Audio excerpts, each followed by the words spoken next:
जाणोनी नेणते करी माझे मन तुझी प्रेम गुण देवोनिया मग मी व्यवहारी असे न वर्तत जे विजळा आत पद्मपत्र ऐकोनी नायके निंदा स्तुती कानी ऐकोनी नायके निंदा स्तुती कानी जैसा का उन्मनी योगीराज मग मी व्यवहारी असे न वर्तत जे विजळा आत पद्मपत्र देखोनी न देखे प्रपंच हा दृष्टी देखोनी न देखे प्रपंच हा दृष्टी स्वप्नीची या सृष्टी चेईल्या जेवी मग मी व्यवहारी असे न वर्तत जे विजळा आत पद्मपत्र तुका म्हणे ऐसे झाली या वाचून तुका म्हणे ऐसे झाली या वाचून करणे तो क्षीण वाटतसे मग मी व्यवहारी असे न वर्तत जे विजळा आत पद्मपत्र विठ्ठला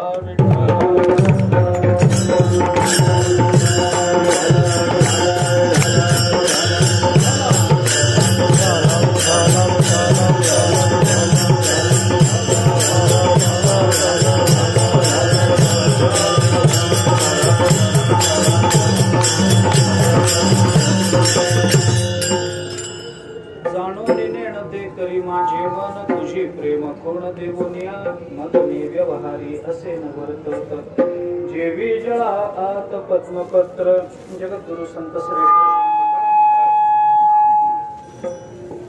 यांचा अत्यंत प्रसिद्ध अत्यंत महत्वाचा असा अभंग आहे। या अभंगामधून तुकोबरायांनी भगवंताच्या चरणाजवळ आपल्या जीवनाला एक विशिष्ट पद्धतीचा आकार यावा, आपलं जीवन परमार्थानुगामी व्हावं, आपल्या जीवनामध्ये आनंद निर्माण व्हावा याच्याकरता भगवंताच्या चरणाजवळ काही मागणं मागितलेलं आहे। तेव्हा माझ्या जीवनामध्ये आपण काय करावं? जाणून नेणते करी माझे मन आपण देवा जाणून नेणतं करा ही तुकाराम महाराजांची या अभंगातली सरळ सरळ मागणी आहे।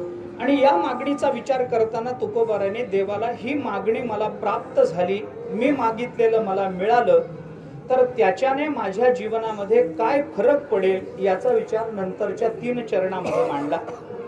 मी मागितलेलं जर मला मिळालं नाही तर माझ्या जीवनामध्ये मला काय नुकसान सहन करावं लागेल याचा विचार तुकोबारांनी शेवटच्या चरणामध्ये मांडला। आणि मी मागितलेलं आपल्याला जर मला द्यायचं असेल तर ते कशा पद्धतीनं दिलं पाहिजे हे पहिल्या चरणाच्या उत्तरार्धात सांगितलं। विठ्ठला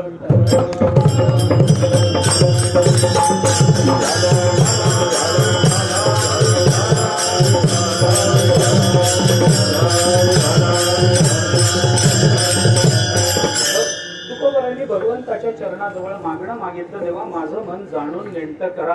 तुकाराम महाराजांचं मागणं कशाच्या संदर्भात आहे? ते मनाच्या संदर्भात आहे। अभंगाची भाषा ऐकून आपल्याला सहजतेनं ते कळतं, पण मुद्दा थोडासा असा आहे की तुकाराम महाराजांनी या अभंगामध्ये जे मागितलं ते तुकाराम महाराजांनी मागावं का?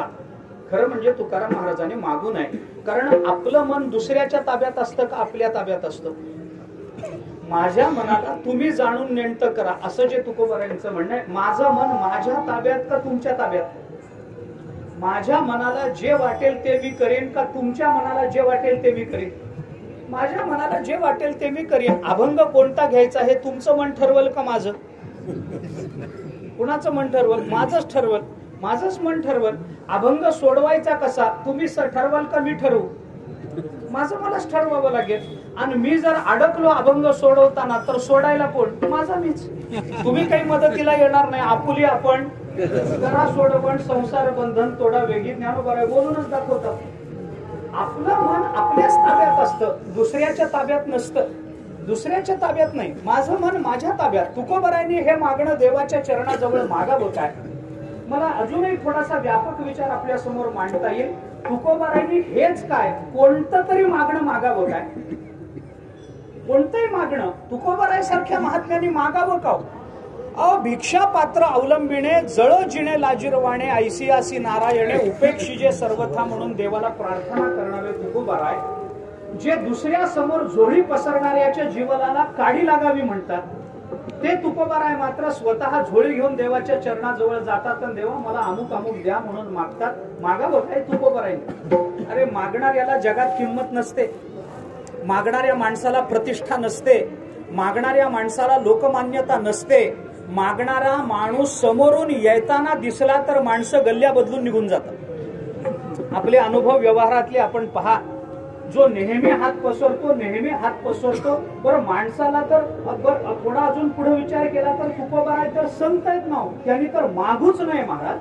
कारण संत मागण्याकरता आलेच नाही. संतांच्या जीवनचरित्राचा आपण विचार करा. मी एकेका वाक्यामध्ये आपल्याला 3 गोष्टी सांगतो, 3 भूमिका मी आपल्याला सांगतो. जो कधीही देत नाही, कायम मागत राहतो त्याला जीव म्हणा. जो काहीतरी घेऊन त्याच्या मोबदल्यात भरपूर देतो त्याला देव म्हणा. आणि काहीही न घेता सर्वस्व देतात त्यांना संत म्हणा. विठ्ठला विठ्ठला.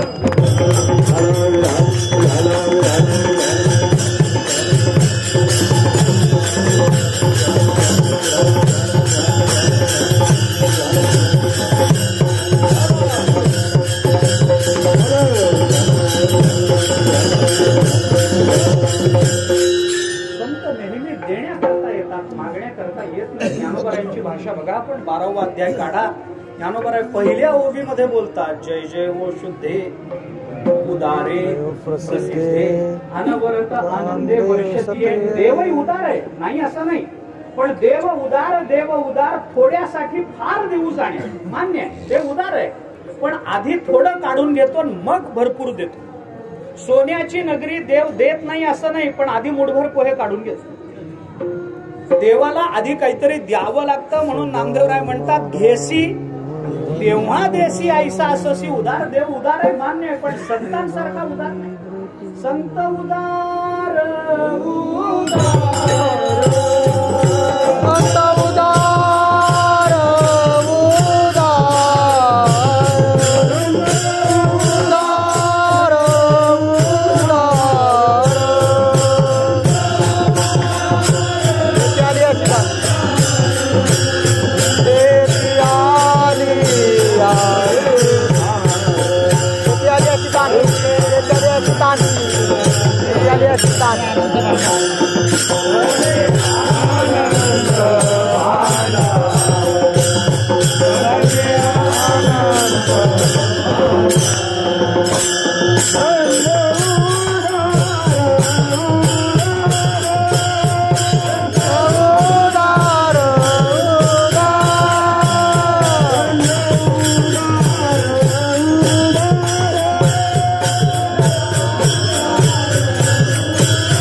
अरे संत सज्जनी मांडली दुकाने, जे जया पाहिजे ते आहे रे. भुक्ती मुक्ती फुकाच साठी, कोणी तयाकडे न पाहिजे रे. अरे संतांनी दुकान घातला दुकान देती आली दान. संत उदार उदार अनंत भांडार. संत महात्मे इथं देण्याकरताच आले. आम्ही वैकुंठवासी आलो याची कारणाशी बोलिले जे ऋषी साच भावे वर्ताय, याच्याकरता आमचा अवतार आहे. आम्ही मागण्याकरता आलो नाही. काही मागणे हे आम्हा अनुचित वडिलांची रीत जाणत असो. तुकोबाराय बोलतात, आमच्या वाडवडिलांनी मागायची परंपरा घालून दिली नाही. ज्या अर्थी तुकोबाराय आमच्या वाडवडिलांनी मागायची परंपरा घालून दिली नाही असं म्हणतात, त्या अर्थी काही जण मागणाऱ्यांच्याच परंपरेत जन्माला येतात. म्हणजे काही जणांची परंपरा फक्त हात पसरण्याचीच असते. द्या द्या द्या द्या द्या द्या, बस. हात पालथा नाहीच, उलथाच. द्या द्या पालथा नाही. दुसऱ्याला तंबाखू देतानाचा अपवाद सोडला, असाच हात आहे. असाच हात आहे. असा हातच नाही माणसाचा जीवाचा. जो कधीही देत नाही, नेहमी मागतो तो जीव. संत महात्मे मात्र कधी मागत नाहीत महाराज. मागण्याकरता त्यांचा अवतार नाही, त्यांचा अवतार देण्याकरता आहे. मग तुकोबाराय विचार करतात की मागणारे जर जगतामध्ये जास्त आहेत तर मग भिक्षा पात्र अवलंबिणे जळो जिणे.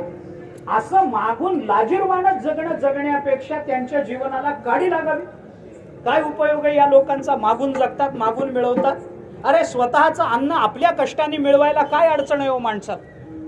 आपल्या कष्टाने आपली भाकरी मिळवावी, आपल्या कष्टाने आपली संपत्ती आपण मिळवावी, आपल्या कष्टाने आपलं जीवन आपण घडवावं का मागत फिरावं? तुकोबारायांना मागणाऱ्यांची चिड आहे तरी तुकोबाराय मागतात. मागू नये तुकोबाराय, मागणं मागू नये. का तुकोबाराय मागतात याची कारणाची मीमांसा नंतर करू आपण. पण तुकोबारायांनी मागू नये एवढी गोष्ट खरी. का मागू नये त्याचं कारण सांगतो शास्त्राच्या दृष्टीने. शास्त्राने असं म्हटलंय की जो मनुष्य मला द्या म्हणतो, जो हात पसरतो, द्या असं म्हणायला तोंड उघडावं लागतं का नाही? तुम्ही मला तोंड बंद करून द्या म्हणून दाखवा बरं. तोंड बंद कर, ओठ उघडायचे नाही, द्या म्हणायचं म्हणून दाखवा बरं. तुम्ही प्रयत्न तरी करा, अंधारात करा, उजेडात करणं. द्या म्हणायला तोंड उघडावं लागतं का नाही? शास्त्र म्हणतात द्या म्हणण्याकरता तोंड उघडलं की माणसाच्या उघडलेल्या तोंडातून माणसाच्या जीवनातल्या 5 देवता निघून जात असतात. तोंड उघडायचं नाही. देही इति वचनं श्रुत्वा देहस्था पंचदेवता मुखम निर्गत्य गच्छन्ति. काय काय जातं ऐका. श्रीही ह्रीही धीही धृतयः कीर्तयः. विठ्ठला विठ्ठला विठ्ठला.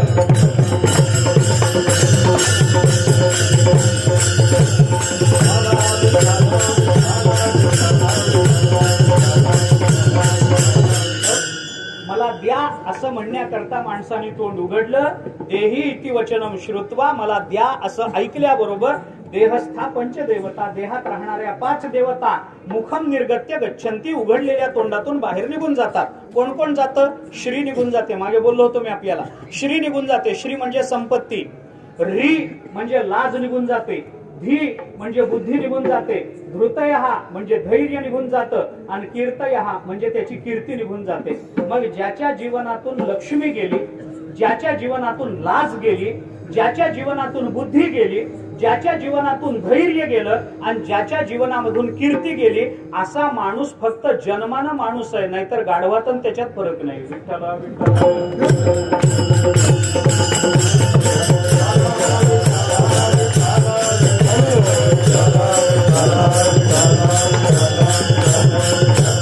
एवढं माहिती. आता हा श्लोक जर आपल्याला माहिती आहे तर तुकोबारायांना माहित नसेल का?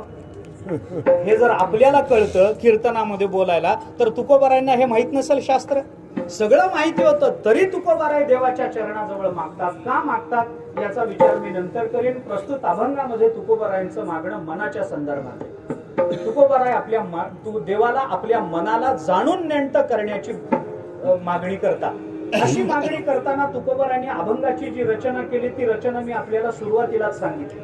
तुकोबारायांनी देवाजवळ मागणीचा जो विषय तुकोबारायांचा आहे तो पहिल्या चरणाच्या पूर्वार्धात आहे. ती मागणी देवाने पूर्ण कशी करावी याचं दिग्दर्शन तुकोबाराय पहिल्या चरणाच्या उत्तरार्धात करतात. मला देवा जाणून नेणतं माझं मन करा, पण कसं करा? तुमची प्रेम खूण देऊन करा, एवढंच माझं म्हणणं आहे. बाकी माझं म्हणणं काही नाही. जाणून नेणतं करा पण प्रेम खूण देऊन करा.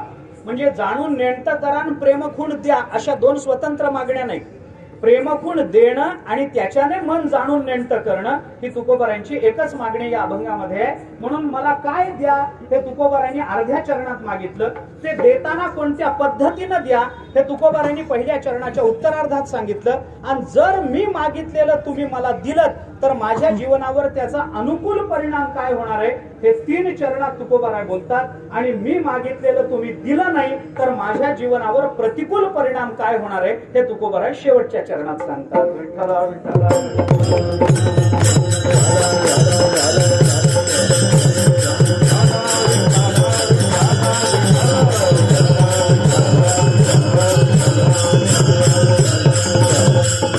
थोडा खुलासा करतो त्याचा. कोणताही सिद्धांत वेदांतात असं आहे महाराज, आपल्या संत वाङ्मयामध्ये आपल्या वेदांतामध्ये असं आहे की कोणताही सिद्धांत मांडत असताना तो अन्वय आणि व्यतिरेकानं मांडला पाहिजे. एखाद्या वस्तूचं महत्व सांगायचं असेल तर त्या वस्तूच्या उपलब्धीत काय प्राप्त होतं हेही सांगावं लागतं, आणि एखाद्या वस्तूचं महत्वच सांगायचं असेल तर ती वस्तू उपलब्ध न झाली तर काय नुकसान होतं हेही सांगावं लागतं. ज्याला नुकसान सांगता येत नाही त्याला फायदा कळत नाही. माझं वाक्य लक्षात ठेवा, मी काय म्हणतो ते. मी पुन्हा एकदा सांगतो, लक्षात ठेवा, ज्याला नुकसान सांगता येत नाही त्याला फायदा कधीही कळत नसतो. आपलं नुकसान कशात आहे हे आपल्याला सांगता आलं पाहिजे. महाराज, मी असं केलं तर माझं काय नुकसान आहे हे ज्याला कळतं त्यालाच ते केलं तर काय फायदा हे कळत असतं. विठ्ठला विठ्ठला.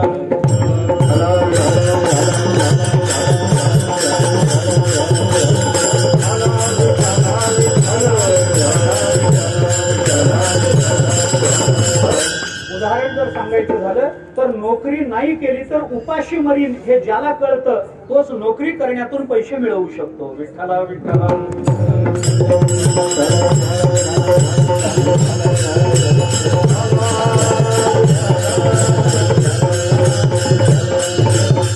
म्हणून आपल्याला वस्तूची प्राप्ती झाल्यानंतर काय लाभ होतो हे सांगणं याला म्हणतात अन्वय, आणि आपल्याला वस्तू प्राप्त न झाली तर आपल्या जीवनात काय नुकसान होतं याला म्हणतात व्यतिरेक. असं अन्वय व्यतिरेकाने सिद्धांत मांडावा लागतो.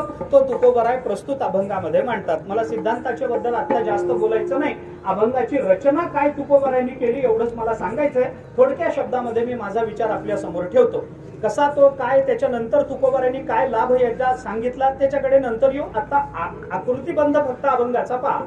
तुकोबराय बोलतात, देवा असं तुम्ही करा, असं जर तुम्ही केलं नाही तर तुका म्हणे ऐसे झाली वाचून करण येतो क्षीण वाटत असे. जर देवा मी म्हणतो ते मला मिळालं नाही तर आतापर्यंत मी केलेला सगळा परमार्थ हा केवळ माझ्या शरीराकडून घडलेला क्षीण आहे असं म्हणायला हरकत नाही. केवळ माझी दमछाक झाली.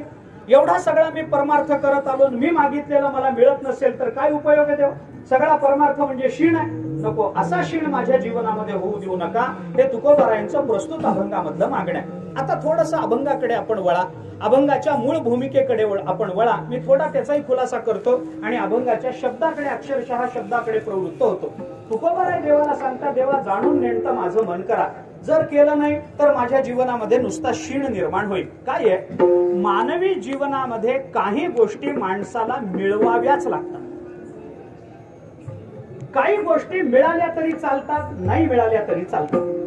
काही गोष्टी अशा आहेत की त्या गोष्टी मिळाल्या काय, न मिळाल्या काय, तसं मानवी जीवनावर तसा काही फार फरक पडत नसतो. मी आपल्याला उदाहरण सांगतो एक थोडा विचार करा त्याचा. म्हणजे तुका म्हणे ऐसे झालिया वाचून, हा जो अट्टहास तुकोबरायांचा आहे त्या संबंधामध्ये बोलतो की काही गोष्टी मिळाल्या काय, नाही मिळाल्या काय, तसं काही फार फरक पडत नाही. एखाद्या माणसाला आपल्या जीवनामध्ये स्वतःचं घर बांधता नाही आलं, काही बिघडलं का? राहील, कुठेतरी झोपडी बांधून राहील, कुठेतरी भाड्याच्या घरामध्ये राहील, काहीतरी करेल बाबा, काहीतरी आपला उदरनिर्वाह कुठेतरी करेल. पुलाच्या खाली एखादी झोपडी बांधेल, गावाच्या बाहेर एखादी झोपडी बांधेल, नाही मिळालं कुणाच्या वळचणीला थांबेल. काय एवढं त्याच्यामध्ये? जगतामध्ये जन्माला आलेली सगळी माणसं आपापली घरं बांधूनच मरतात काय? जगामध्ये पुष्कळ असे गरीब लोक आहेत महाराज की त्यांना स्वतःचं घर आयुष्यभरामध्ये बांधता येत नाही. काय बिघडलं? जीवन थांबलं काय त्याचं? जीवन संपलं काय? स्वतःचं घर नाही झालं? काही बिघडत नाही. एखाद्याला स्वतःचं घर नाही बांधता आलं, काही बिघडत नाही, काही बिघडत नाही. एखाद्याला आपल्या जीवनामध्ये स्वतःची गाडी नाही घेता आली, काय बिघडलं? आता आपण इथं आलो, सगळ्यांनी आपापल्या गाड्याच आणल्यात का? सगळ्यांकडे गाड्या आहेत का? नाही आहेत गाड्या, नाही आहेत. महाराज मंडळी सोडली तर कुणाकडे गाड्या? चुकलं तर सांगत कुणाकडे? सगळ्यांकडे थोड्याच गाड्या. एखाद्याला नाही मिळवता आली स्वतःची गाडी, नाही विकत घेता आली, काय बिघडलं त्याच्यामध्ये? नाही बिघड, काही बिघडत नाही. एखाद्या माणसाला, आता हे कुठवर सांगत बसू, एखाद्या माणसाला स्वतःचा उद्योगधंदा नाही सुरू करता, करेल बाबा, नोकरी करेल, आयुष्यभर कुठेतरी सरकारी नोकरी करेल, कुठेतरी रिटायर झाल्यानंतर, निवृत्त झाल्यानंतर जी काही पुंजी त्याला मिळेल, जे काही प्रॉव्हिडंट फंड मिळेल त्याच्यामध्ये आपलं आयुष्य काढू शकेल, नोकरी करेल, आयुष्यभर नोकरीमध्ये गेलं, आयुष्य सगळं नोकरीत गेलं, काय बिघडलं? पैसा मिळाला ना, प्रपंच चालला ना, काही बिघडलं काय? नोकरी करणारी माणसं वारी करू शकत नाहीत काय? नोकरी करणारी माणसं पंढरपूरला आळंदीला येऊ शकत नाहीत का?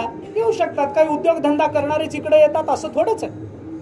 नाही एखाद्याला स्वतःचा उद्योगधंदा सुरू करता आला, काही बिघडलं नाही. काही त्याच्यामध्ये बिघडलं नाही. एखाद्या माणसाचं लग्नच नाही झालं, काय बिघडलं? लग्न न झालेली या जगतामध्ये चालत नाहीत का? एखाद्याचं नाही झालं, आता काहीतरी अडचण आली असेल, त्याला अडचण आली असेल, नाही झालं लग्न, वय उलटून गेलं असेल, काही झालं असेल, मुलगी कोणी देणार नसेल, त्याचा रंग चांगला नसेल, त्याचे गुण चांगले नसतील, काहीतरी असेल बाबा, त्याचं लग्न होऊ शकलं नाही. काय बिघडलं? काय बिघडलं? काय आयुष्य थांबलं? काय नाही लग्न झालं, चालतं ना. लग्न न झालेले अनेक आहेत. भीष्माचार्यांसारखा एखादा भगवत भक्त आहे जो लग्न न करताही परमात्मा प्राप्ती करून घेऊ शकतो.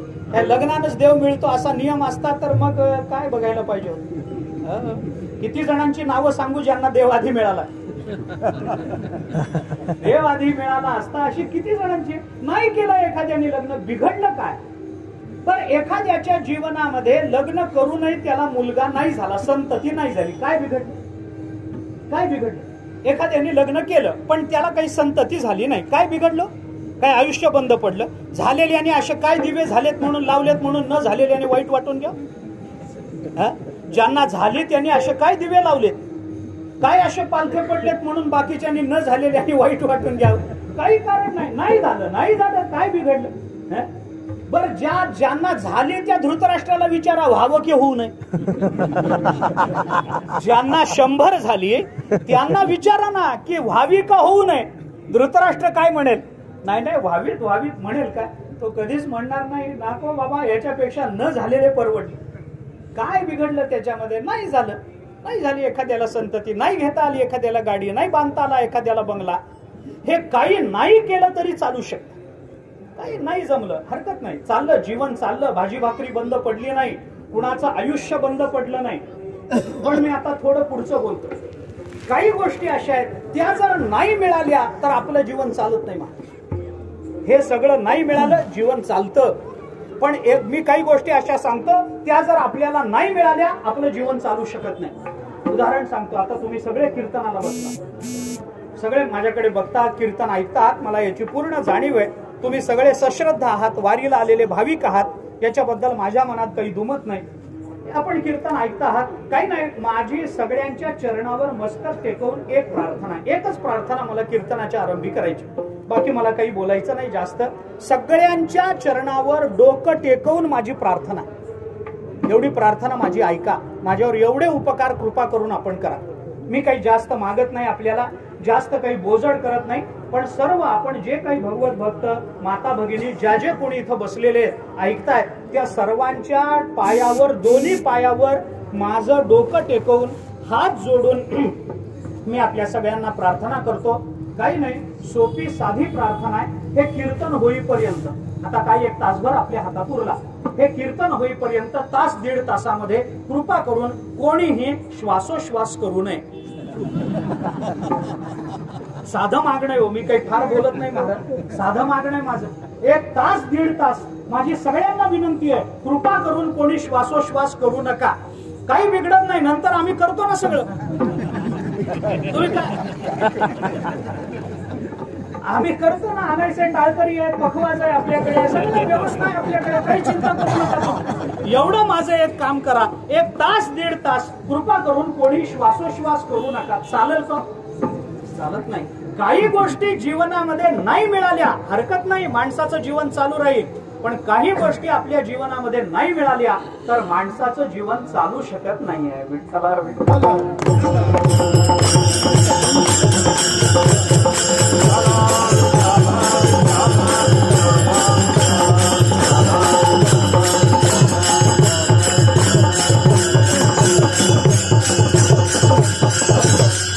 प्रपंचात आहे तसंच परमार्थातही आहे. आता मी पारमार्थिक भूमिका बोलतो आपल्याला.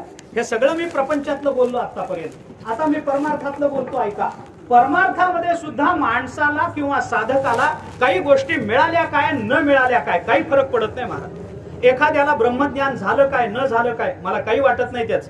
एखाद्याला सत्कर्म करता आलं काय न आलं काय मला काय वाटायचं. वाला कोळ्याला कुठं सत्कर्म करता आलं आहे का उदाहरण? बरं, ज्याने आयुष्यभर सत्कर्म केले ते आजामिळाचं शेवटचं चरित्र आठवून बघा, काय चांगलं चरित्र आहे, काय चांगलं चरित्र आहे. शेवटी नारायण म्हणून तो मुक्त झाला हा भाग वेगळा, पण सुरुवातीला तो चांगला होता, नंतर काही कारणाने बिघडला. म्हणजे चांगलं सत्कर्म करणारी माणसं सुद्धा बिघडू शकतात, बिघडत नाहीत असं समजू नका. चांगलं काम करणारी माणसं सुद्धा कुठंतरी बिघडतात. अरे स्वतःला संत म्हणून घेणारे बिघडतात. मी काय सांगू, आपल्याला तुरुंगात जावं लागतं त्यांना. मी कितीतरी अशी उदाहरणं सांगेन आपल्याला, बिघडले पुष्कळ. अहो भीष्माचार्यांचं उदाहरण, आपण पंचतंत्र काढून पहा. भीष्माचार्य काही साधा माणूस होता काय? संत कोटीतला महापुरुष होता. अरे भगवंताला ज्याच्या सांगण्यामुळे हसावं लागलं रडण्याच्या क्षणी सुद्धा. मरताना भीष्माचार्यांच्या समोर भगवान उभे राहिले तर भीष्माचार्य म्हणाले, देवा माझा प्राण चाललाय आणि तुम्ही अशा रडक्या तोंडानं माझ्या समोर उभ्या, तुम्हाला काहीच कसं, हे तुमचं रडकं तोंड बघत मरू काय मी? हसा, माझा प्राण चालला, तुमचा हसरा चेहरा बघत मला मरायचंय. देवाला रडू येत असताना सुद्धा हसावं लागलं, एवढी ताकद आहे भीष्माचार्यांची. रडणाऱ्या देवाला भीष्माचार्य हसवू शकतात, ही ताकद काही लहान सामान्य आहे? मला सांगा आपण. भीष्माचार्यांसारखा महात्मा, पण तोही बिघडला हो, तोही बिघडला. मला सांगा, कौरवांचा पक्ष बरोबर का पांडवांचा? मला साध्या प्रश्नाचं उत्तर द्या. कौरवांची बाजू महत्व बरोबर का पांडवांची? हो, पांडवांची. मग हे आपल्याला इतक्या वर्षानंतर कळतं, तर भीष्माचार्याला कळलं नसेल का? हे जर एवढ्या वर्षानंतर, 5000 वर्षानंतर आपण कीर्तनात बसून सांगू शकतो पांडव बरोबर,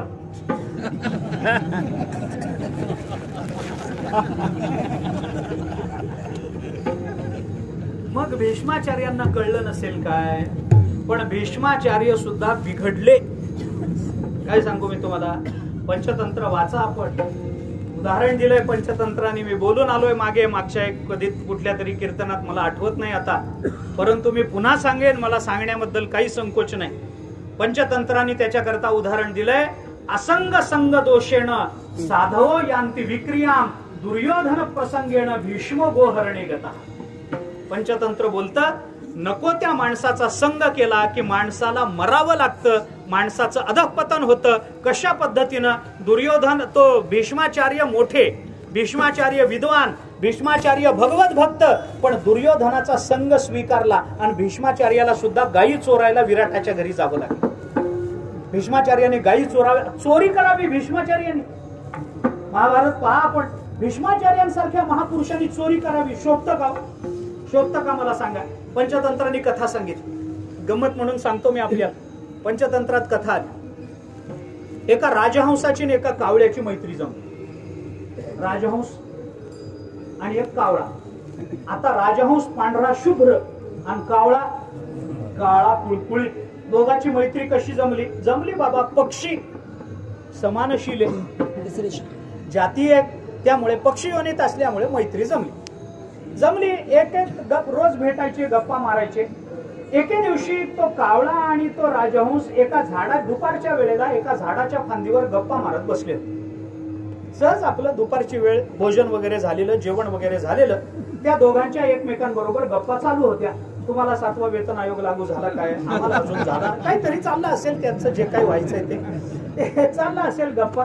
त्यांच्या गप्पा चालू असताना त्या देशाचा राजा त्या अरण्यामध्ये शिकारीला म्हणून आला. आल्यानंतर शिकारीच्या मागे लागला. शिकार काही केली न केली, पण थकला फार, खूप थकला. अंग सगळं घामानं चिंब झालेलं.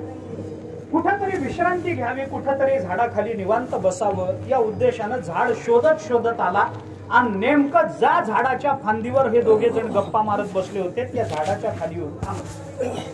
झाडाच्या खाली येऊन तिथं थांबला. थांबल्यानंतर त्याला वाटलं, बरी आहे बाबा, इथं सावली जरा दाट दिसते, आपण इथं बसावं. म्हणून आपलं धनुष्यबाण जरा बाजूला काढून ठेवलं आणि थोडा वेळ इथं पडावं म्हणून पडला आणि त्याला डोळा लागला.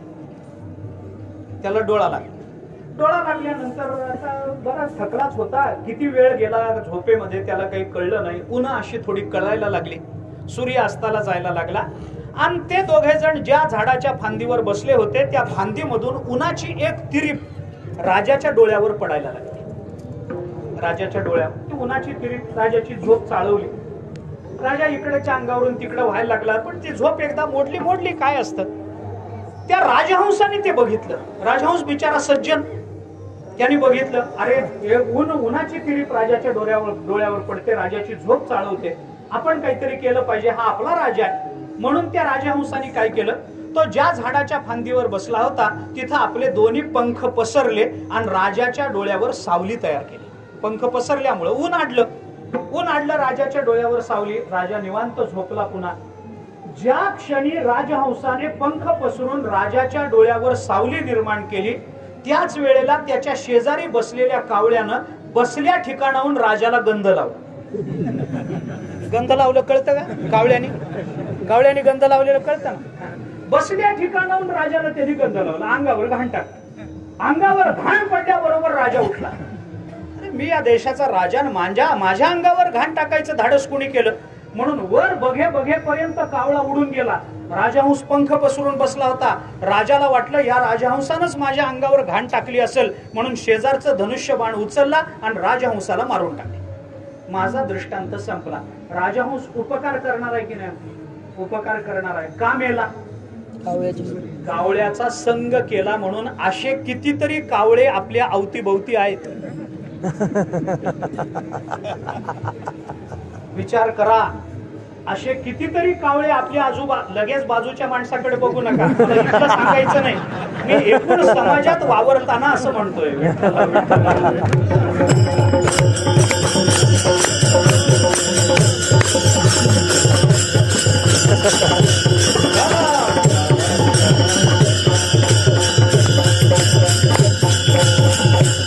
का बोलतो मी आपल्याला लक्षात घ्या. भीष्माचार्यांसारखा महापुरुष बिघडला का नाही मला सांगा. काही परमार्थामध्ये काही गोष्टी नाही मिळाल्या चालतील. माझा मुद्दा काय चाललाय ऐका, मी पुन्हा तिथे येतो. जसं प्रपंचामध्ये घर नाही बांधता आलं, नाही गाडी घेता आली, नाही दागिदागिने करता आले, नाही लग्न झालं, नाही संतती झाली, चालेल ना, काय बिघडलं काय? पण श्वासोश्वास नाही घेतला, चालत नाही महाराज. तसं परमार्थामध्ये एखाद्या वेळेला नाही आम्हाला काही सत्कर्म करता आलं, काय बिघडलं? सत्कर्म करणारे सुद्धा बिघडले. तुकोबाराने म्हणून आपल्याला दृष्टांत देऊन सांगितलंय की बाबा जसे भीष्माचार्य बिघडू शकतात, सत्कर्म करणारेही कधी दुष्कर्माला लागतात, तसे साधू महात्मे सुद्धा बिघडू शकतात. बिघडत नाहीत असं समजू नका, बिघडत नाही असं समजू नका. कितीतरी उदाहरणं, कितीतरी प्रमाण नेहमी आपण सांगतो त्या संबंधामध्ये. कुसंगे नाड साधू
संगे हिरा जो भंगला कुसंगे नाडला साधू तैसा. ढेकणाच्या संपर्कामध्ये हिरा भंग पावतो म्हणे, माहित नाही.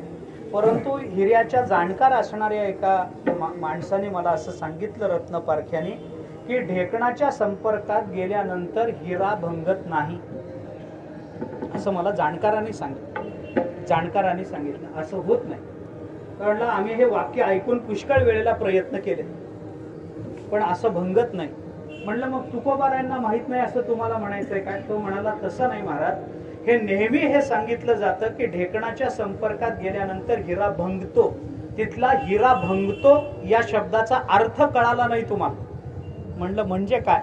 तो म्हणाला काय आहे, हिऱ्यामध्ये ढेकूण म्हणजे प्रत्यक्ष आपल्या अंगाला चावणारा, रक्त ओढून घेणारा असा ढेकूण विचारात घ्यायचा नाही. हिऱ्यामध्ये ढेकूण नावाचा एक दोष आहे. दोष. हिरा कितीही चांगला असला त्याच्यामध्ये बारीक एक काळा डाग असतो, त्याला ढेकूण दोष म्हणतात. तो डाग असला तर करोडो रुपयाचा हिरा 10 रुपयाला कोणी घेत नाही, त्याला म्हणतात हिरा जो भंगला.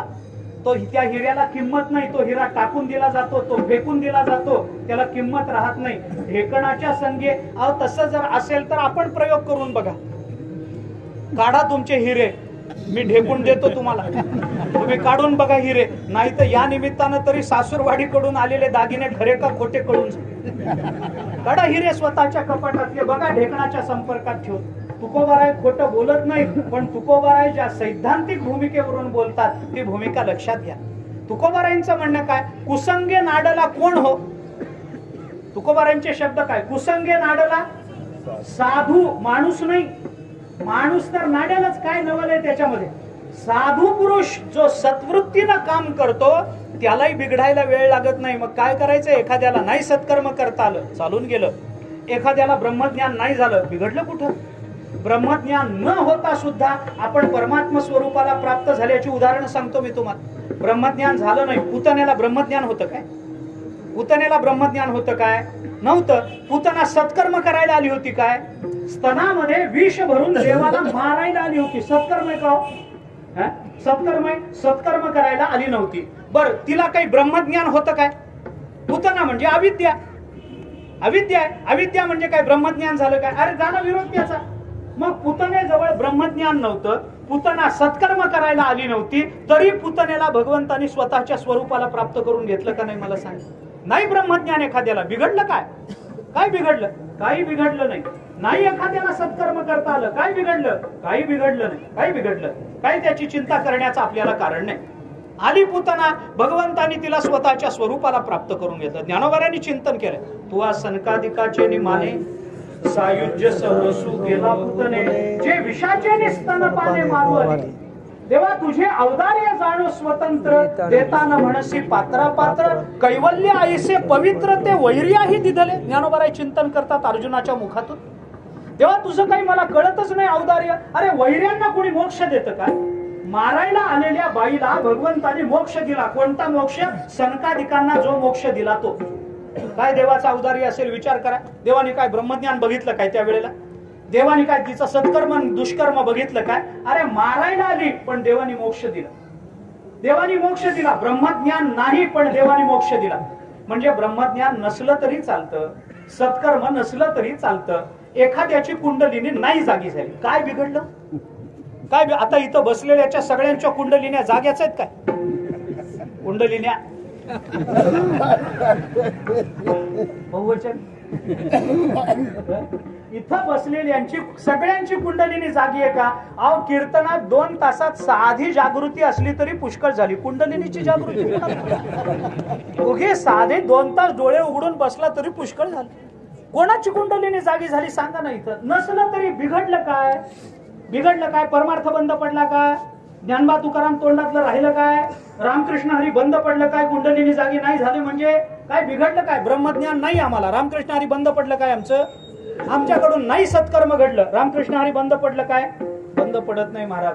जसं प्रपंचामध्ये काही गोष्टी मिळाल्या काय न मिळाल्या काय फरक पडत नाही, तसं परमार्थामध्ये एखाद्याला ब्रह्मज्ञान नाही झालं चालेल, एखाद्याकडून सत्कर्म नाही झालं चालेल, एखाद्याची कुंडलिनी नाही जागी झाली चालेल, पण परमार्थ करायचा असेल तर एक गोष्ट नाही झाली तर मग मात्र चालत.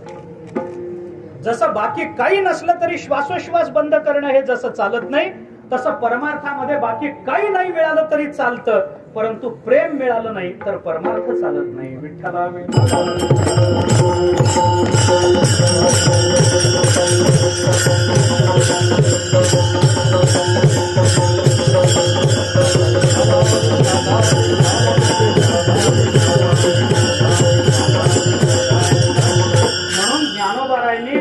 दर्शनाच्या वेळेला सुद्धा हीच भाषा वापरली की अर्जुना बाबा हे काही साधं सोपं रूप नाही आहे, हे साधं सोपं रूप नाही.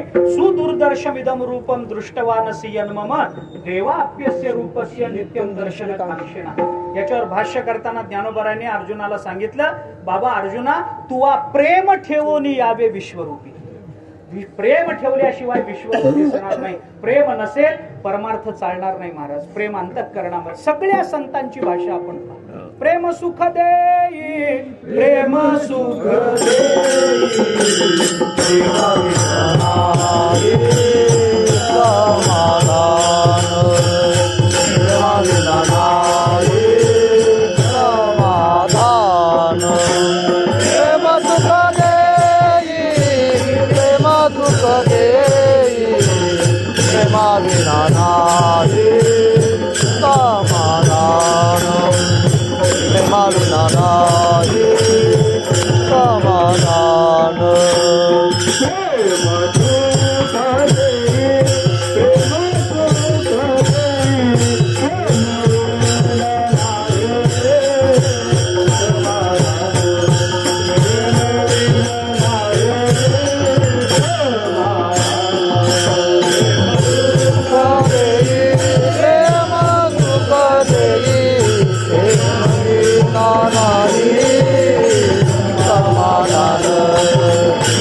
सगळ्या संतांनी परमात्म्याजवळ प्रेम मागितलं महाराज. सगळ्या संतांनी, मी थोडी उलटी भाषा वापरतो, सगळ्या संतांनी देवाजवळ प्रेम मागितलं असं मी म्हणत नाही, मी उलट बोलतो. देवाजवळ जे फक्त प्रेम मागतात त्यांनाच संत म्हणतात. विठ्ठला विठ्ठला.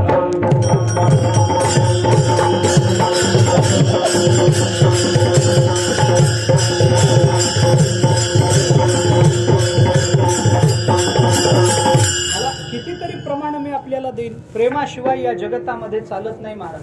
अहो, काही मागणे हे आम्हा अनुचित हे म्हणणारी तुकाराम महाराजांची परंपरा, पण याच परंपरेमध्ये अवताराला आलेले कान्होबा महाराज मात्र या अनुचिताला उचित करून घेतात. करोनी उचित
काय पाहिजे? प्रेम घाली हृदयात आलो दान मागायास. आमच्या हृदयामध्ये देवा प्रेम घाला. दुसरी आम्हाला काही अपेक्षा नाही. मागू नये हे बरोबर, मागणं अनुचित आहे हे बरोबर, पण प्रेम मागायचं असेल तर आम्हाला अनुचिताचं उचित करा आणि आमच्या अंतःकरणामध्ये अधिक प्रेम घाला. ही कान्होबारायांची मागणी आपण लक्षात घ्या. सगळे संत देवाजवळ प्रेम मागतात, कारण प्रेम नसेल तर ज्ञानही मिळत नाही, प्रेम नसेल तर सत्कर्मही होत नाही, प्रेम नसेल तर कुंडलिनी जागी होत. काय सांगू मी आपण, काय सांगू? प्रेम नसेल तर होत नाही, प्रेम नसेल तर ब्रह्मज्ञान मिळत नाही. श्रद्धावान भगवान बोलतात, गीता वाचा, सत्कर्म करायचंय. साधू संगे सुभटा उजू सत्कर्माची या वाटा. साधू संगे सुभटा, जो सुभटा असतो तोच सत्कर्माच्या वाट्याला साधू संगे जाऊ शकतो, दुसरा कोणी जाऊ शकत नाही. प्रेम आहे. करुणी सद्गुरु स्मरण. ज्ञानोबारांची भाषा पहा. ज्ञानोबाराय बोलतात, एकाग्र करुणी अंतःकरण. 6व्या अध्यायामध्ये कुंडलिनी जागृतीच्या वेळेला ज्ञानोबारांनी सगळ्यात पहिल्यांदा काय सांगितलंय? तत्र एकाग्रम मनः कृत्वा.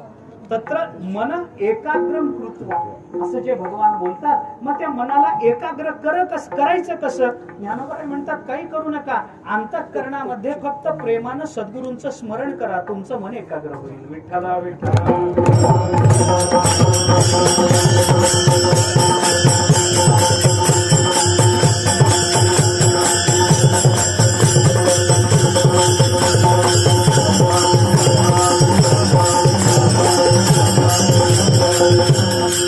म्हणून प्रेमाची अपेक्षा म्हणून तुकोबाराय देवाजवळ मागताना एवढंच मागतात, तेव्हा आम्हाला दुसरं तिसरं तुमच्याकडे काही नको, मग आमचं मन जाणून नेणतं करा. पण कसं कराल ते फक्त आम्हाला तुझी प्रेमखूण देऊन या, आम्हाला फक्त प्रेम द्या. हे तुकोबारायांचं म्हणणं आहे. का म्हणणं आहे? प्रेमच का मागितलं? जाणून नेणतं करायचंय तर प्रेमानीच का? या शब्दाचा विचार मी नंतर करतो, ही शंका थोडी नंतर ठेवतो. थोडा आधी अभंगाचा विचार करून घेतो. तुकोबाराय म्हणतात, देवा आमचं मन जाणून नेणतं करा. का जाणून नेणतं करा याची ही परिभाषा तुकोबारायांनी का वापरली याचा थोडासा विचार सांगतो मी. अहो, मन जाणून नेणतं करा, तुमचं मन आहे ना, तुम्ही जाणून नेणतं करा. दुसऱ्यावर काय अवलंबून आहे का तुमचं मन?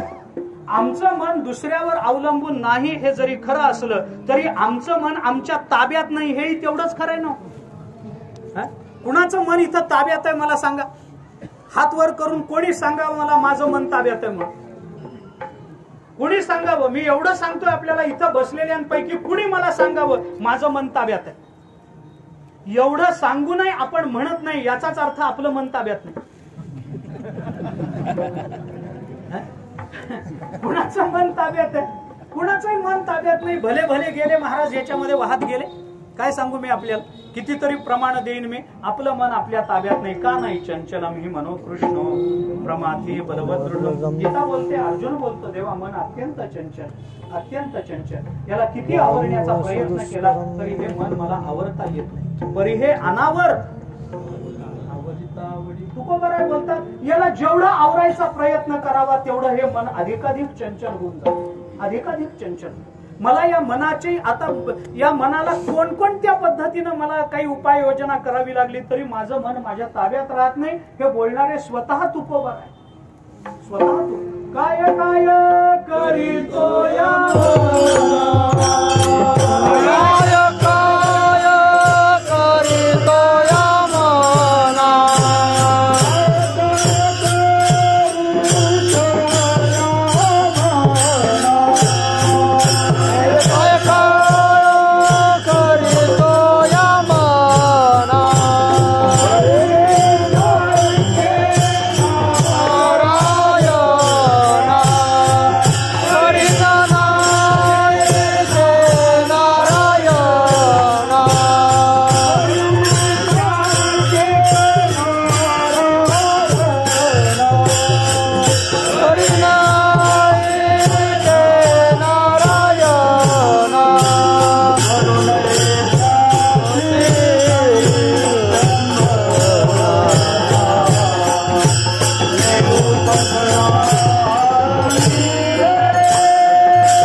आपल्याला किती प्रमाण देऊ, किती प्रमाण. अर्जुनही तेच बोलतो, तुकोबाराही तेच बोलतात.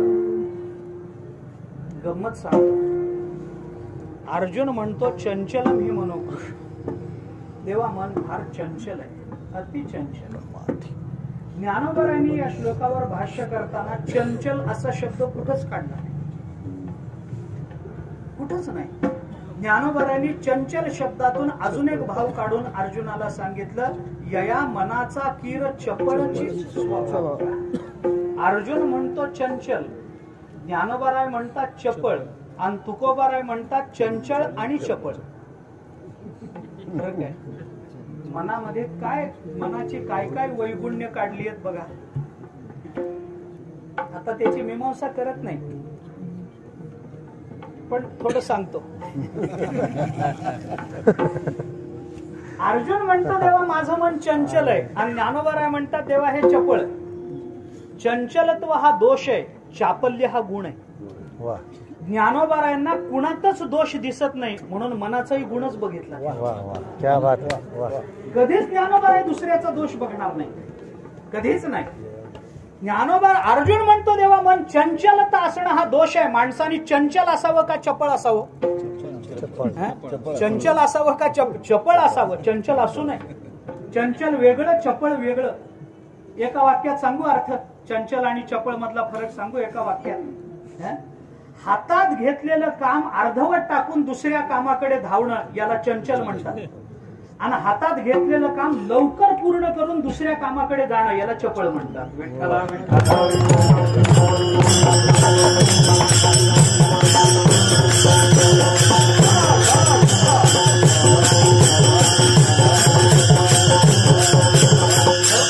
तुकोबाराय म्हणतात चंचलही आहे चपलही आहे. अर्जुन फक्त दोषच बघतो, ज्ञानोबराय फक्त गुणच बघतात, आणि तुकोबराय आपल्या अधिक जवळच्या काळात असल्यामुळे गुणही बघतात.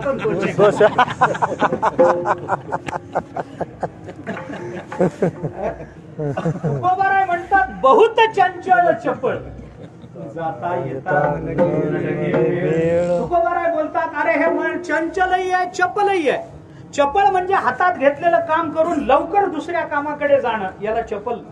चापल्य हा गुण आहे, चांचल्य हा दोष आहे. माणसाने चपळ असावं, चंचल असू नये, चंचल असू नये. पण आपलं मन चंचल आहे, त्याला कोण काय करतात? कोण काय करतं? अरे हातात घेतलेलं काम मनानं कधी पूर्ण केलंच नाही. माणूस जेवायला बसला, भात खाता खाता पोळी आली तर भातावरचं चित्त जात आहे का नाही? पोळी खाता खाता गुलाबजाम दिसले तर पोळीवरचं मन जातं. गुलाबजाम खाता खाता बासुंदी आली तर गुलाबजाम वाया गेले. बासुंदी खाता खाता जिलेबी दिसली, बासुंदी वाया गेली. जिलेबी खाता खाता श्रीखंड आलं. आता किती हेच सांगू काय काय टवकारून ऐकताय तुम्ही? जिलेबी श्रीखंड बासुंदी मला कळत नाही. मला एवढंच म्हणायचंय, पुढचं चांगलं आलं की हातातलं चांगलं विसरणं हा मनाचा स्वभाव आहे. विठ्ठला विठ्ठला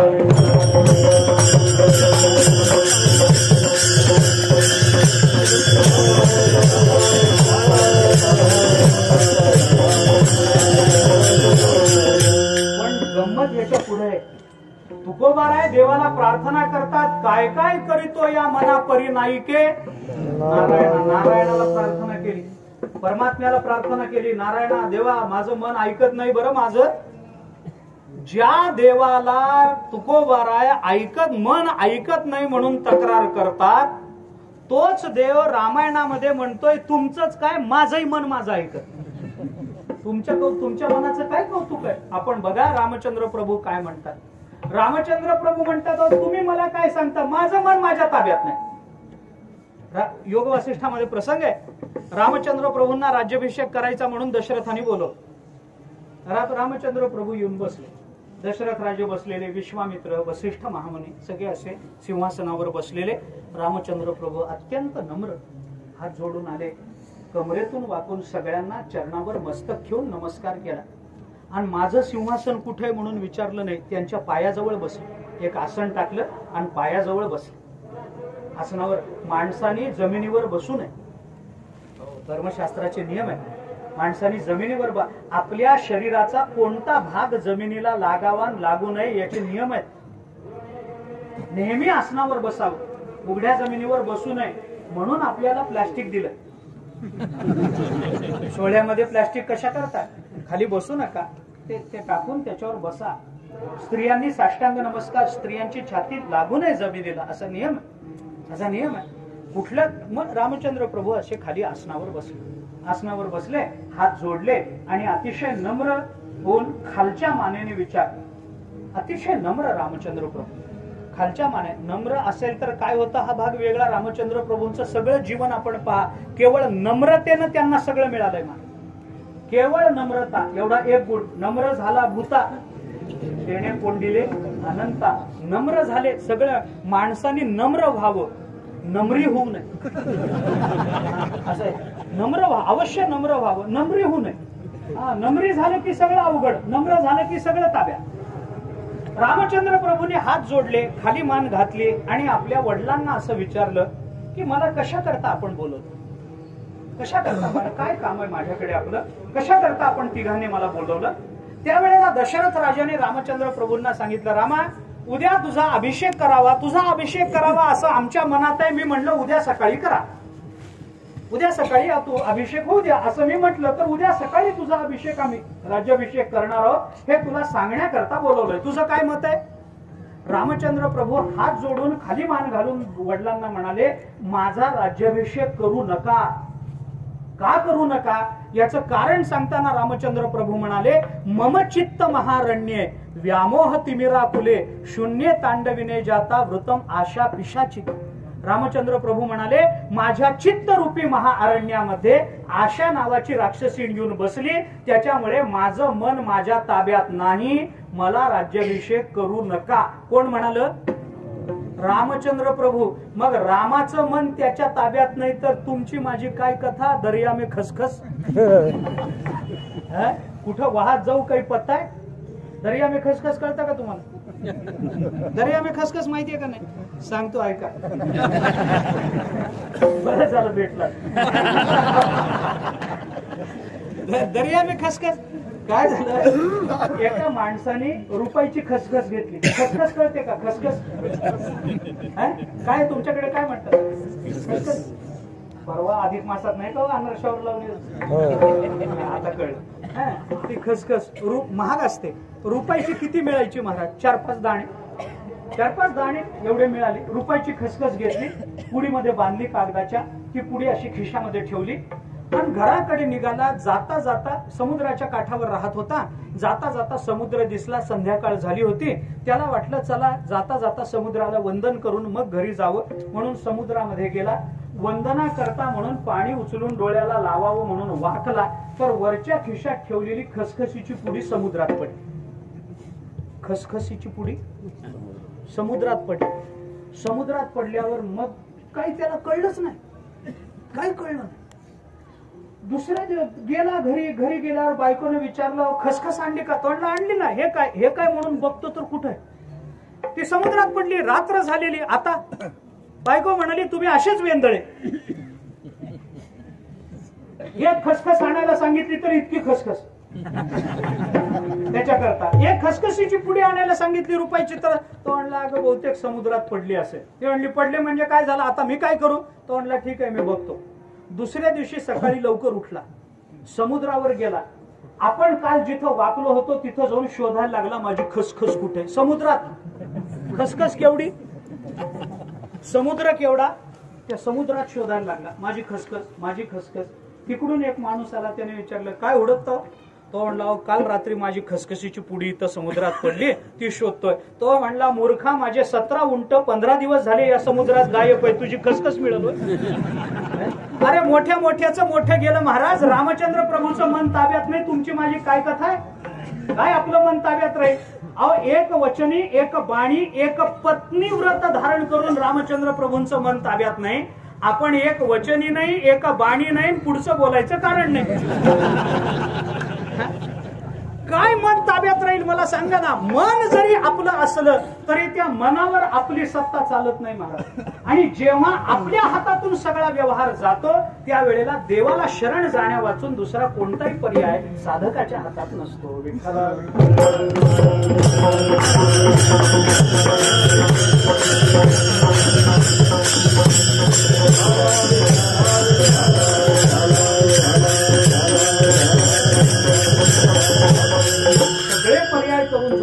आपल्या हातात काही नाही, मग एकच उपाय राहतो, बस देवाला सांगणं, देवाची शरणागती पत्करणं. देवा मी प्रयत्न केले नाहीत असं नाही मनाला आवरण्याचे, कितीतरी आवरण्याचे प्रयत्न केले, परी हे अनावर आहे, त्याला मी काय करू, माझ्याच्याने आवरलं जात नाही देव. मी किती प्रयत्न केले तरी ते मन माझ्या ताब्यात राहत नाही, एक प्रयत्न मी केला नाही, म्हणून आता नाईलाज झाला, माझ्या हातातले प्रयत्न संपले, माझी बुद्धी थकली, माझी इंद्रिय थकली, पण माझं मन मला आवरता येत नाही. आता तुमच्या चरणाशिवाय मला गत्यंतर नाही, आणि म्हणून तुकोबाराय देवाकडे जातात. मन जरी माझं असलं देवा तरी तुम्ही वाटेल ते करू शकता, म्हणून तुम्हाला मी प्रार्थना करतो, एवढं एक माझ्या बाबतीत करा. काय करा, माझं मन जाणून नेणतं करा. अभंगाच्या पहिल्या चरणात तुकोबाराय जाणून नेणते करी माझे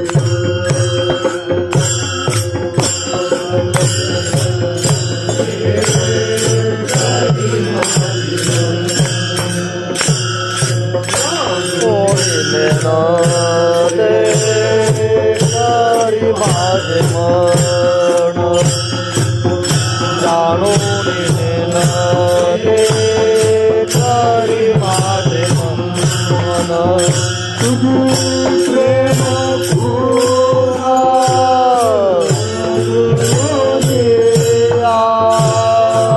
तुझी प्रेम पूर्णा देवोया प्रेम पूर्णा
तुझे प्रेम पुन्हा देवोनिया, तुझे प्रेम पुन्हा देवोनिया,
तुम्ही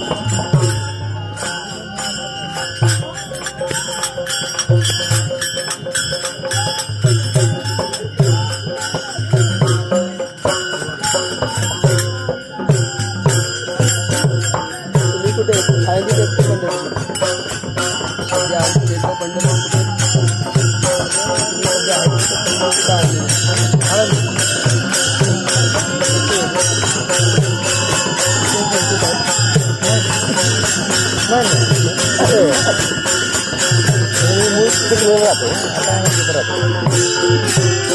शिकली पद्मपत्र बोला. काय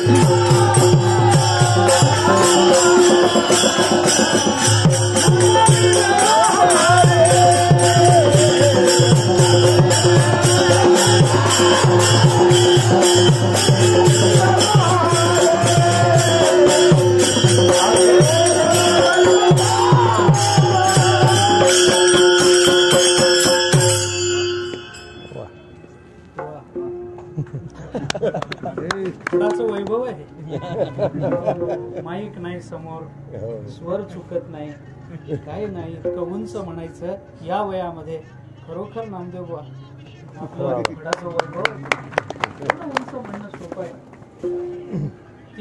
तीन पिढ्या झाल्या असतील तुमच्या या फडाची सेवा. ही चौथी पिढी असेल नाथ महाराज, आमच्या महाराजांची चौथी पिढी. तुकोबाराय बोलतात, जाणून नेणते करी माझे मन, तुझी प्रेम खूण देवलिया, मग मी व्यवहारी असेन वर्तत, जेवी जळा आत पद्मपत्र. तुकोबाराय म्हणतात, देवा माझं मन माझ्या ताब्यात नाही म्हणून तुमच्या चरणाला आलो, माझं मन जाणून नेणतं करा.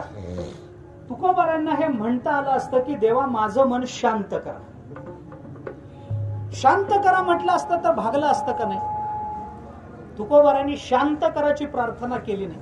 तुकोबाराय म्हणतात जाणून नेणतं करा. का जाणून नेणतं करा? त्याचे परिणाम नंतर आहेत. जाणून नेणतं झालेलं मन काय करतं? ऐकोनी नाईके निंदा स्तुती गाणी, जैसा का उन्मनी योगे राजी. देखोनी न देखे प्रपंच हा दृष्टी, स्वप्नीची या सृष्टी चैत्या जेवी, असं होईल म्हणून माझं मन जाणून नेणतं. मन शांतच जर झालं तर ऐकोनी नाईके होणारच नाही. ऐकोनी नाईके प्रपंच हा स्वप्नीची या सृष्टीची येईल जेवी. अरे ऐक माझ्या कानावर ऐकोनी नाईके निंदा स्तुती कानी, जैसा का उन्मनी योगीराज. जैसा उन्मनी योगीराज, उन्मनी अवस्थेमध्ये पोहोचलेला योगीराज ज्या पद्धतीनं कानावर सगळं पडतं पण काही आत जात नाही. एक महात्मा एका ठिकाणी असं बसला होता. आता खरा महात्मा, आता महात्म्यालाही खरं म्हणावं लागतं. काय दिवस आले महात्मा म्हणून पुन्हा खरा म्हणावं लागतं. आता काय दुर्दैव आहे. आजचे दिन कधी येणार देव निदान परमार्थात तरी. ते महात्मा बसलेला काही नाही, निवांत त्याच आत्ममग्न असलेला महात्मा. घरा येवपा स्वर्ग परी वरी पडो वाघ, आत्मबुद्धीशी भंग कदा मध्ये. ज्ञानोबा या महात्म्याचं वर्णन करतात.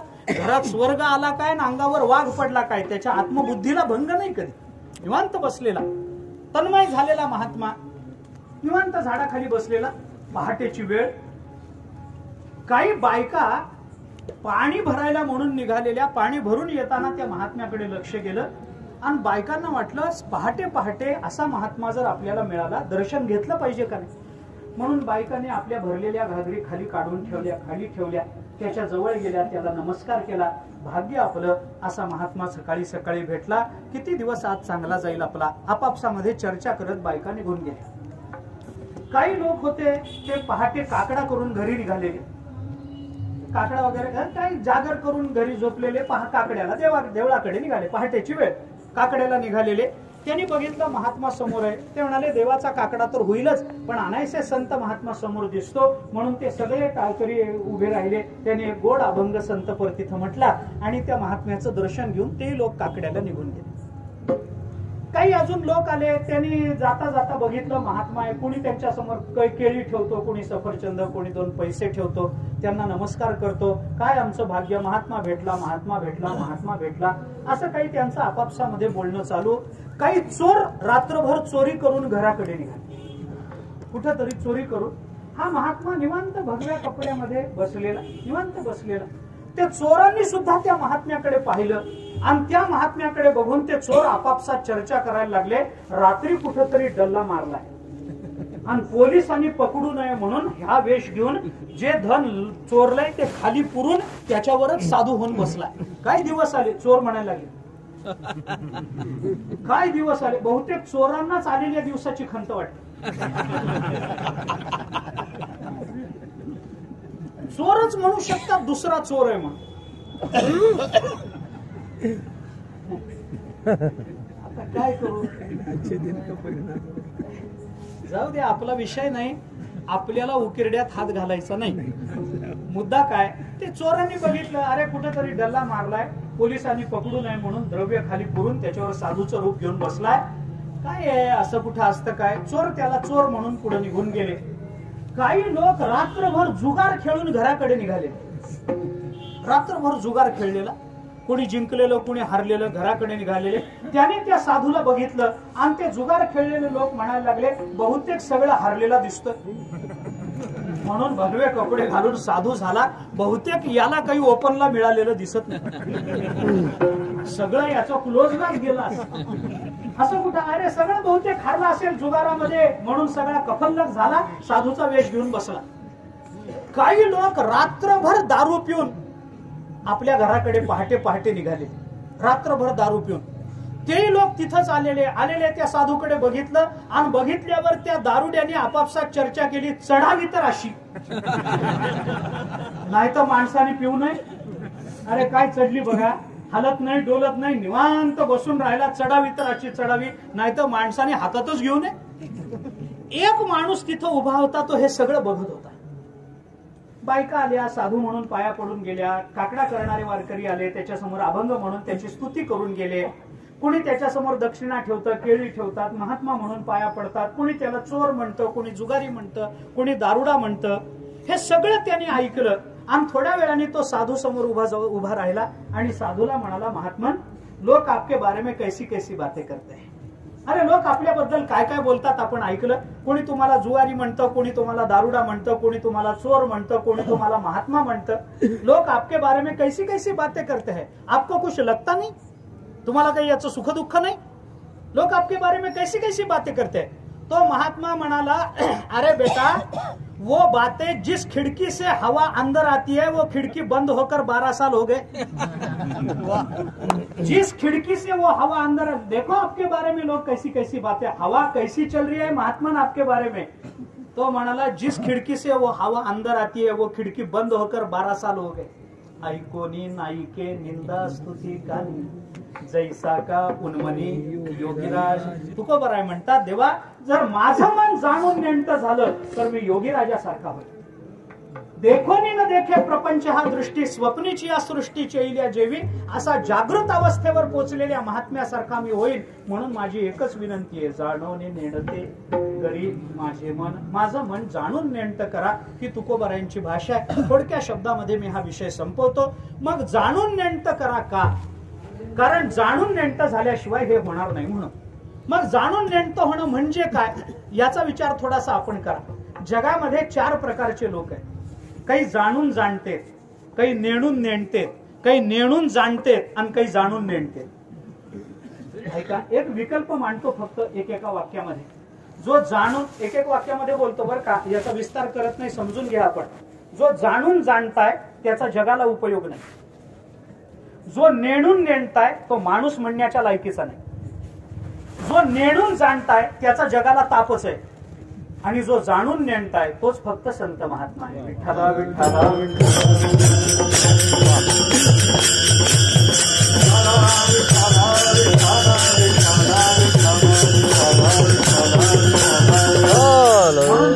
जाणता नको, नेणून नेणता नको, आम्हाला नेणून जाणताही नको. अर्जुन नेणून जाणता होता. जाणता तरी म्हणविसी परी नेणिवेची नसंडीसी. ज्ञानोबा बोलतात, अर्जुना स्वतःला जाणता म्हणवतोस आणि मूर्खपणा सोडत नाहीस आपला. अशी माणसं आम्हाला असं मन नको देवा. मग मन कसं पाहिजे? सगळं कळू नाही एरवी तरी मी मूर्ख म्हणणारं मन पाहिजे. विठ्ठला विठ्ठला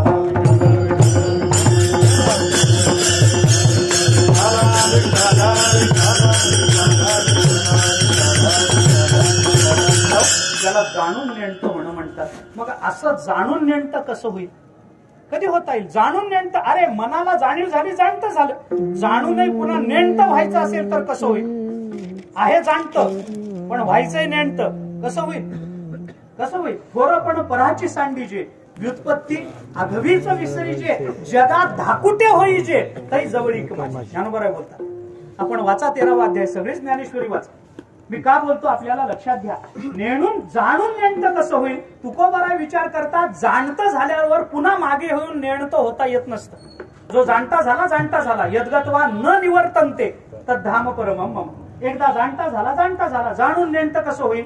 मग तुकोबारायांनी शोध लावला. तुकोबाराय म्हणतात, एकच कारण आहे जिथं जाणून नेणतं होता येतं, आणि ते कारण म्हणजे प्रेम.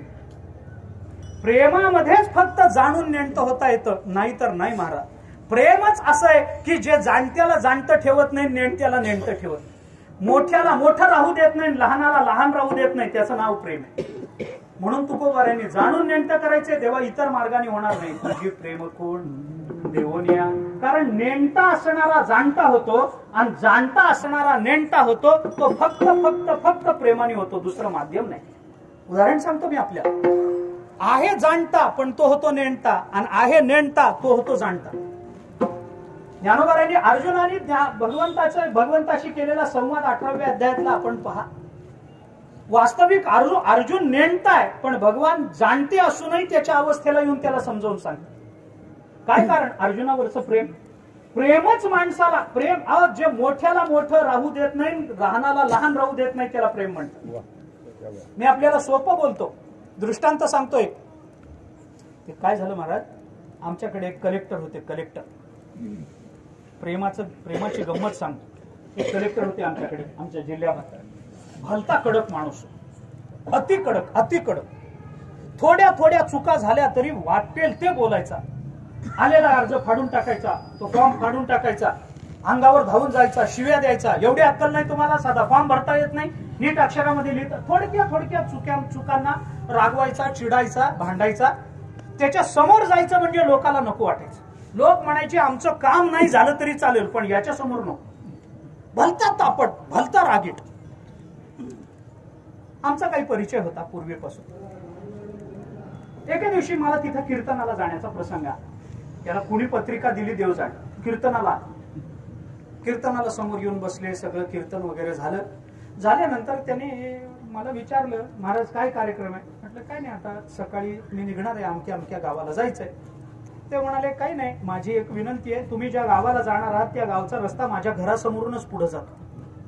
ते माझं काही म्हणणं नाही, 1-2 मिनिटं घरामध्ये या, दूध वगैरे घ्या, पुढे जा. काही म्हणणं नाही, आपले ऋणानुबंध आहेत, प्रेमाचे संबंध आहेत, थोडं या, दूध घ्या, पुढे जा. नाही म्हणायची सोयच नव्हती. एवढा रागीट. मी जर म्हणलं नाही होत तर म्हणणार बघा महाराजाला किती अभिमान. मी म्हटलं ठीक आहे साहेब येतो. नाही म्हणायची सोय नव्हती. म्हटलं येतो साहेब. दुसऱ्या दिवशी सकाळी गेलो, त्याच्या घरासमोर गाडी थांबवली, आत गेलो, फाटकामधून आत गेलो. बघितलं तर समोर बंगल्याचं दार असं लावलेलं. मोठ्या माणसांची दारं का लावलेली असतात मला कळतच नाही. आत काय चाललेलं असतं देव जाणे. पण मोठ्या माणसांची दारं लावलेली. आता काय करावं मला प्रश्न पडला. दार उघडून आत जावं तर हात आपटतो, आणि कुणाला विचारणं आत आला तर बर नाही जावं तर म्हणणार बघा महाराजांना बोलवलं होतं, साधं 2 मिनिटं घरात यायला एवढा अभिमान आडवा आला. काय करावं? मी तसंच उभा राहिलो. काय करावं विचार करायला लागलो. इतका तापट माणूस, दार उघडून आत जायची सोय नाही, बाहेरच्या बाहेर निघून जायची सोय नाही. बराच वेळ थांबलो. बारकाईनं बघितलं तर दार लावलेलं नव्हतं, नुसतं पुढं केलेलं होतं. दाराला अशी फट होती. त्या फटीतून मी वाकून, मला सवय नाही अशी, माझा पुढचा प्रवास अडला होता म्हणून थांबलो. मी त्या फटीतून असं वाकून बघितलं. फटीतून असं वाकून बघितल्यावर मला आत असं दृश्य दिसलं.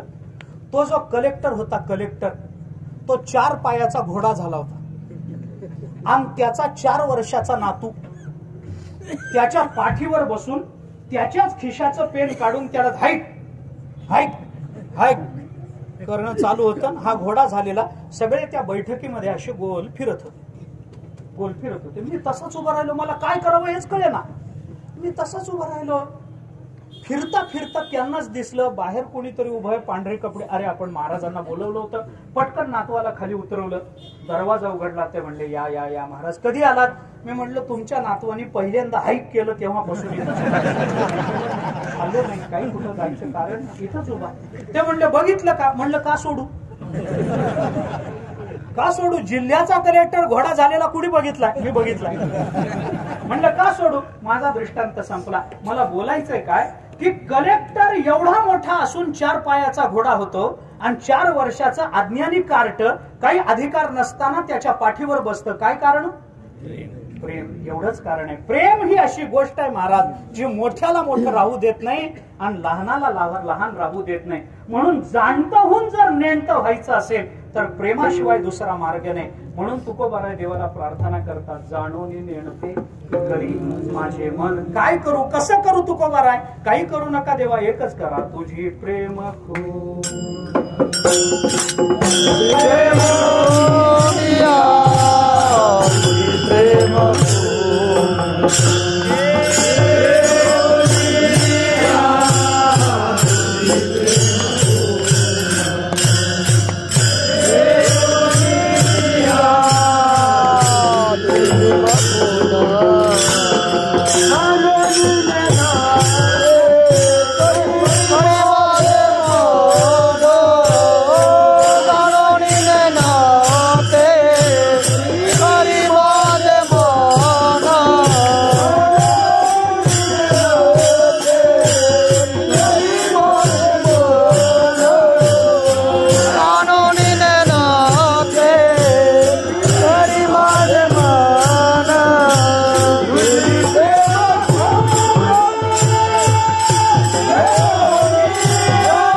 देवाजवळ प्रेम मागतात. फक्त एक शंका जाता जाता बोलतो, एवढं प्रेम मागून प्रेमाने मन जाणून नेणतं करायचं कशा करता? तुकोबाराय म्हणतात, मग मी व्यवहारी वासेनावर. व्यवहाराकरता एवढं मागतात? अहो संतांनी परमार्थाकरता मागावं, व्यवहाराकरता मागावं काय? पण तुकोबाराय म्हणतात या सगळ्याचा परिणाम काय? मग मी व्यवहारी असेनावर. जे विजळात पद्मपत्र ब्रह्मण्यादाय कर्माणि संगम त्यक्त्वा करोति यः लिप्यतेन स पापेन पद्मपत्रमिवांबसा. गीता बोलते तो कर्म करी सकळे परी कर्म बंधा कळे जैसे न सिंपे जळी पद्मपत्र. ज्ञानोबाराय चिंतन करतात, तो पद्मपत्राप्रमाणे कमळाचं पान पाण्यात राहतं पण पाण्यानं भिजत नाही, तसं मी व्यवहारात राहील पण व्यवहाराचा लेप मला लागायचा नाही. याच्या करता तुकोबाराय व्यवहारातलं मागणं मागतात. व्यवहारातलं मागणं एवढ्याच करता मागायचं, देवाने माणसाने देवाकडे परमार्थ मागावा का मागू नये मला माहित नाही, पण मी एक सूत्र सांगतो, देवाने माणसाने देवाकडे परमार्थ मागावा मागू नये माहित नाही, चिंता मी त्याचं चिंतन करतही नाही.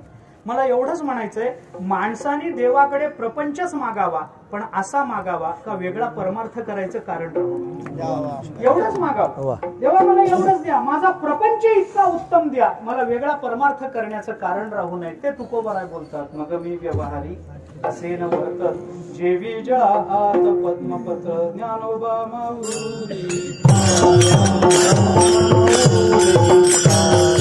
ज्ञानोबा माऊली तुकाराम, ज्ञानोबा माऊली तुकाराम, ज्ञानोबा माऊली तुकाराम, ज्ञानोबा माऊली तुकाराम, ज्ञानोबा माऊली तुकाराम,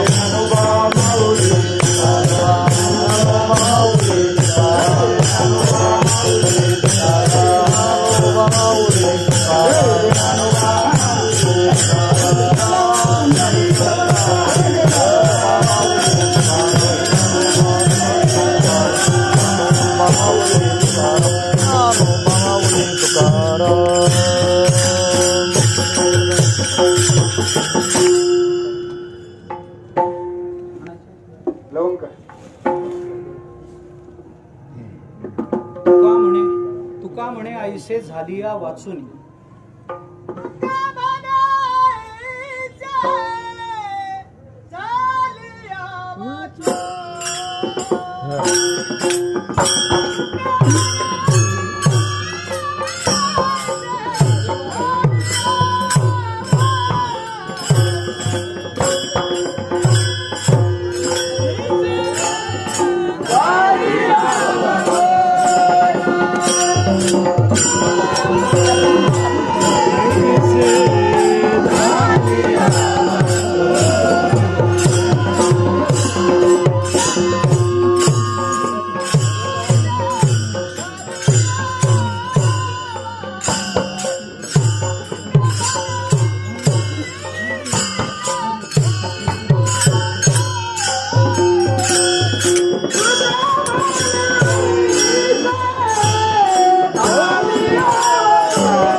Thank you.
कोष्टी महाराज हे यूट्यूब चॅनल आजच सबस्क्राईब करा, बेल आयकॉनवर क्लिक करा.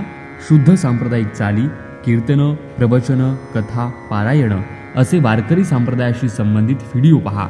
आपणही पहा आणि इतरांनाही आग्रहपूर्वक सांगा.